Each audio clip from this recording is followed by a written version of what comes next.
Flack math! Give me some math and I'll give you some flack. Flack math!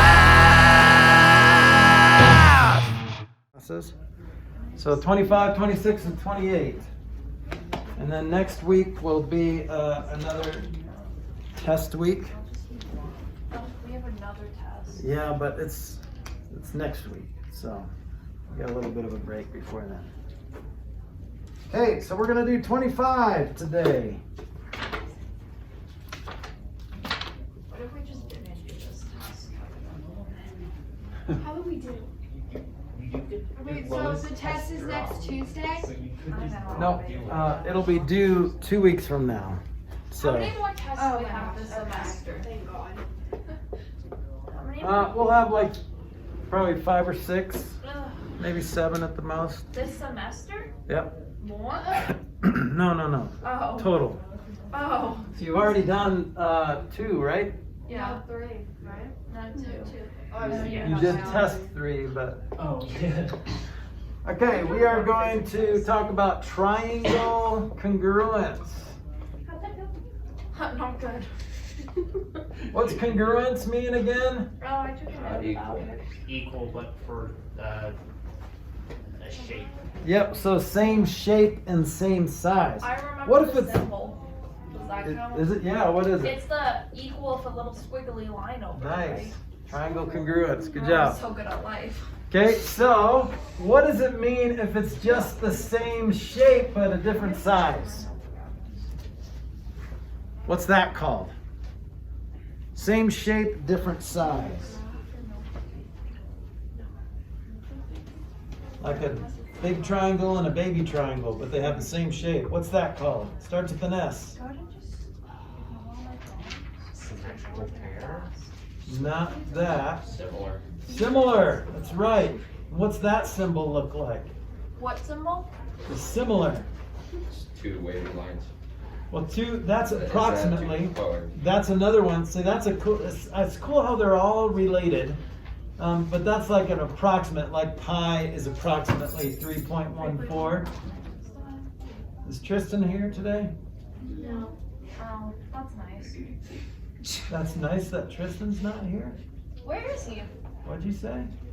Does anyone know where he is? He's sick. Okay, so I triangle remember congruence. So similar, it looks like that. Just one little wavy line, but approximately is 2 wavy lines. Whenever I think of wavy lines, did you guys ever see the original Ghostbusters? Who are you gonna call? Yeah. So you know when they're doing that that Yes. test and they're like, is it a couple of wavy lines? And that's anyway, that's what I think I of it. love Ghostbusters. Whatever. But yeah, he's like mind reader type of thing. Who has Anyway, one of okay. Ghostbusters? So corresponding sides, corresponding angles and polygons. Okay, so here's the deal. 2 triangles are congruent if all their parts are congruent. So all the sides are the same length and all the angles are the same measure. Okay? So, let me give you an example. Corresponding sides. Remember the word corresponding is like the same location.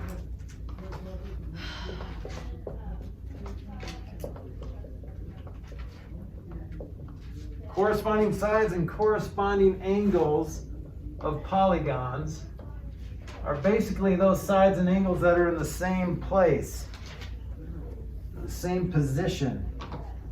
Okay, so here's like a triangle, here's like a triangle. They look kind of congruent, right? So if I said A, B, C, D, E, F, I would say that angle A corresponds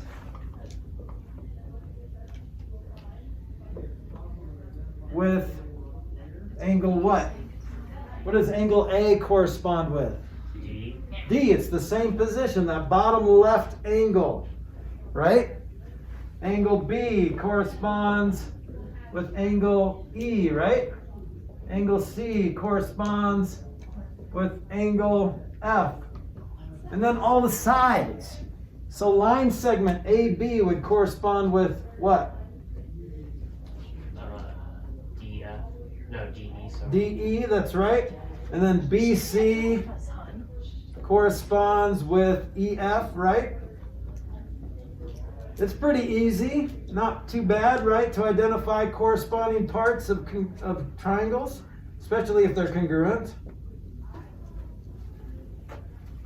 Now here's the deal, if these triangles are congruent, then all their corresponding parts are congruent, and vice versa.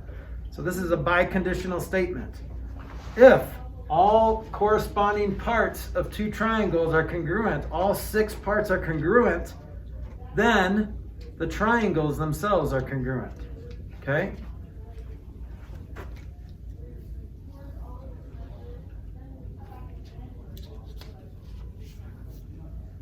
We'll talk about this much later, but this is CPCTC. This is going to be something that you're going to refer to a lot. This basically says corresponding parts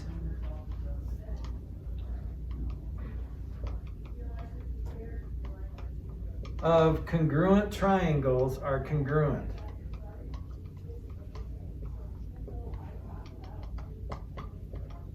Okay, C, P, C, T, C. Even though I didn't spell out triangles are congruent for that last one. So that's what that acronym stands for. Corresponding parts of congruent triangles are congruent. And what is that? CPCTC.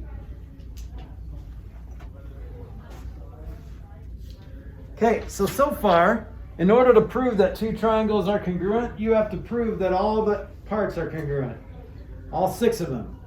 But this is your first triangle congruence theorem. It's called SSS, which stands for side, side, side. So this says, this postulate 13, side, side, side, congruence postulate. If 3 sides of one triangle are congruent to 3 sides of another triangle, then the triangles are congruent. If you had 3 sticks of different length, there's only one triangle that you can make out of those 3 sticks. Isn't that weird? Are some of you thinking, no, I think we can make 2 different triangles out of 3 different sticks, right? What if you put this one first or this one second? No, it doesn't matter. They're all in the same order, especially if you flip it around or whatever. So if you put the smallest one first, and then the medium-sized one, and then the longest one, it doesn't matter. It's gonna look the same either way, okay? What's that up on the theorem again? What? What's that theorem number again? So postulate 13 says this. Postulate 13, or the SSS, you don't have to remember 13, just remember SSS. This is what this says. If 3 sides, SSS, of one triangle are congruent to 3 sides of another triangle,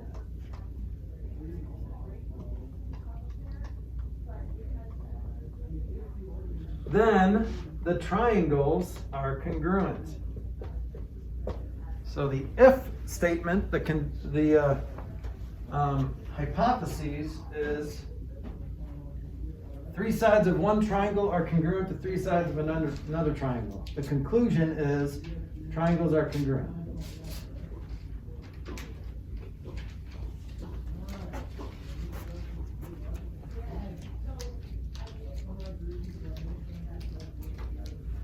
So far, so good?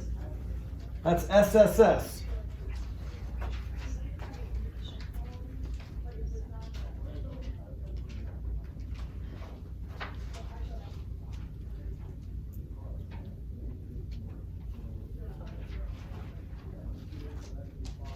Okay, and when you declare that these triangles are congruent, then it's nice to write it in the correct order. So let me just show you up here.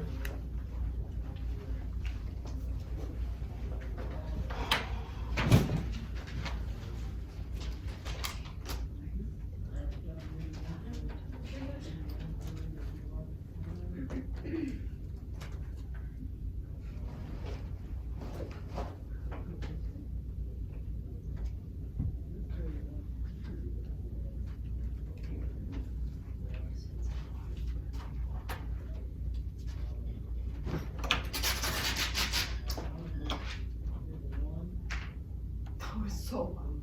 Are you okay?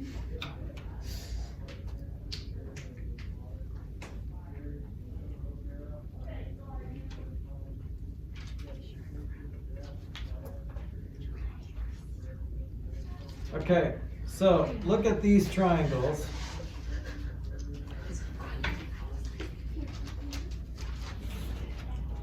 So if I can prove, so see how AB is congruent to DE? So this is example 1, I think, right above example 2, for those of you at home.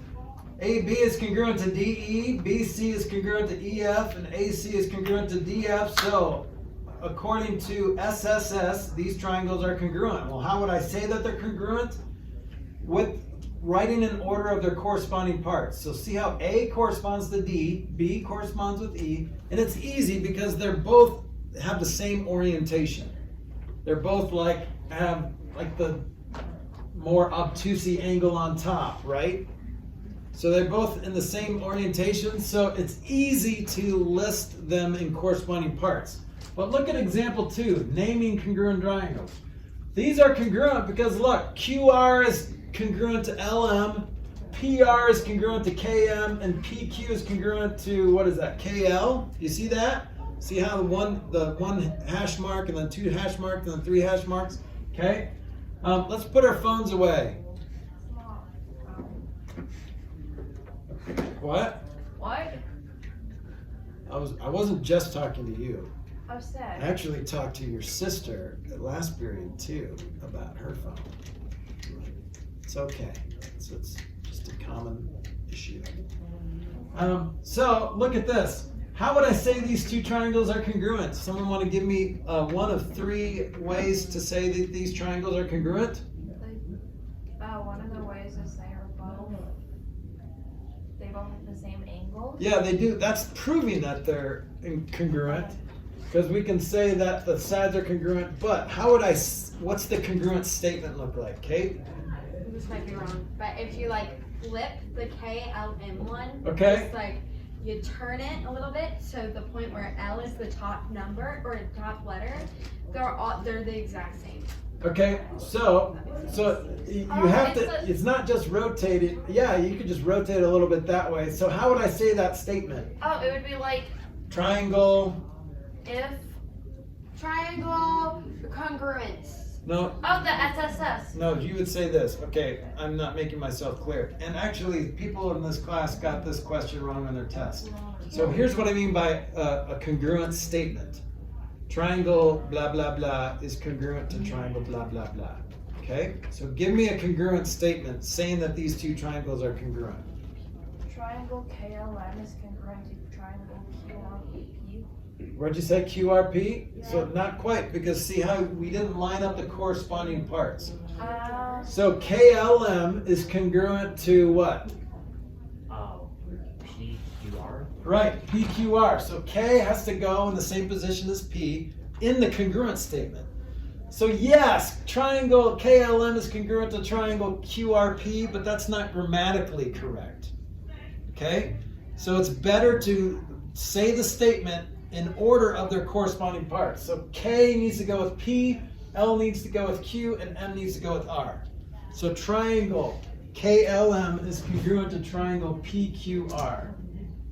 Or it doesn't matter where you start, but see how M still goes with R, K still goes with P, and L still goes with Q. So MKL is congruent to RPQ. Okay, so here's CPCTC. We just talked about that.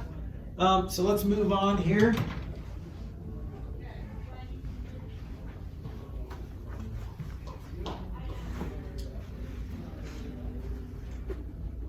Okay, so we can say that since those triangles are congruent, we have 6 bullets in our gun. We have 6 bullets. So if you can say 2 triangles are congruent, then you can say that all 3 of their sides are congruent and all 3 of their angles are congruent. So you can have 6 statements coming out of that congruent statement. Now you might have just proved that they're congruent by using the SSS postulate. So you don't really need to say that the sides are congruent again. But it does say, if you can prove that the triangles are congruent by using the SSS postulate, now you can say that the angles are congruent. So if you can prove that two triangles are congruent, that's huge. That allows you to say 6 things after that, if you wanted to. Now you'll see how that comes in handy in a proof in a little bit. But let's look at example 3.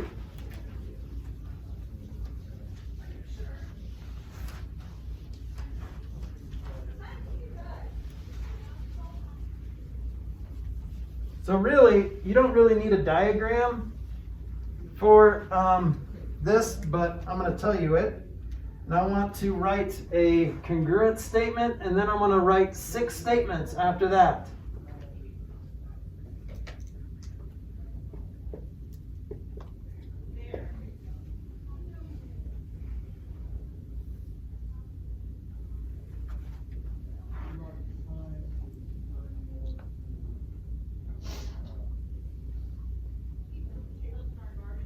Close enough, right? You guys get the idea?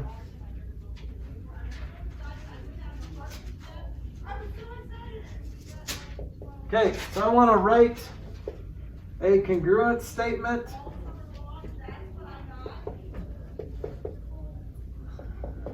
for these triangles. First of all, are these triangles congruent? Yeah, Why? because ACB is congruent to DFE. ACB is congruent to DFE, that's right. So triangle ACB. Why can you say that? Because the angles are the same. Because We don't know that the angles are the same. Because of SSS. Because of SSS. Because the sides are the same, are congruent, so we can say that they're congruent. So see how A goes with D, C goes with F, and B goes with E. Now what can we say? Now that we know the triangles are congruent, now what can we say? We can say 6 things. You can say the angles are. Yep, so angle A is congruent to angle D. So you can just look at, you don't even have to look at the diagram anymore. Just look over here. Okay, angle C is congruent to middle one there, F. Angle B is congruent to, okay, last letter E. So once you have the correct congruent statement, then you can just go off of this to list all your corresponding parts. What else? The sides. Yeah, so AC, the first 2 letters, are congruent to the first 2 letters over here. The second 2 letters are congruent to the second 2 letters over here. And the first and third letters are congruent to the first and third letters over here. Okay, 6 statements. Is that pretty doable? Okay. So there's a nice little application on making a kite. Aww. The kite shape is made of 2 congruent triangles. So if you look at a kite, here's what a kite kind of looks like. I mean, there's infinite number of ways. But if I drew a line down the middle, what do we got? Well, if this is a kite, then we know that these 2 sides are congruent and these 2 sides are congruent, right? But that's only 2 sides. Well, what's the third side of that left triangle? They share it. It's the same side, it's the right side, or it's the left side of the right triangle, okay? So do you see how this is another congruent side? How do you know that this is congruent to itself? It's there. It's there? Because it's in the Well, middle? this is definition of kite. These are congruent because of def kite, right? Because a kite has two sets of consecutive congruent sides. These are congruent because of the definition of a kite. But how do you know that this side is congruent to itself? What property says something is congruent to itself? I know it seems silly that we have to do it, but we don't have an SS theorem. We have an SSS theorem, so we need a third side. But, well, it's obvious to everyone in this room that this side is congruent to itself, but there's a reason why it is. Reflexive property, remember that? You have to state that. If you are proving that these two triangles are congruent, then you have to say that that side is congruent to itself, because you need three sides. You need three congruent statements that says this side is congruent to this side is congruent to this side, and this side is congruent to this side. If you get that, then you can say, okay, therefore the triangles are congruent. And if you know that the triangles are congruent, now you can say, okay, this angle is congruent to that angle. This little angle is congruent to that little angle. This little angle is congruent to that little angle. You can say all that. Okay, well, that's more of a proof. Again, that's a lot of the hand holding that I'm going to be doing in this class. So if it made sense after but not before, that's okay. If it's still, well, it kind of makes sense afterwards, then that's normal, okay?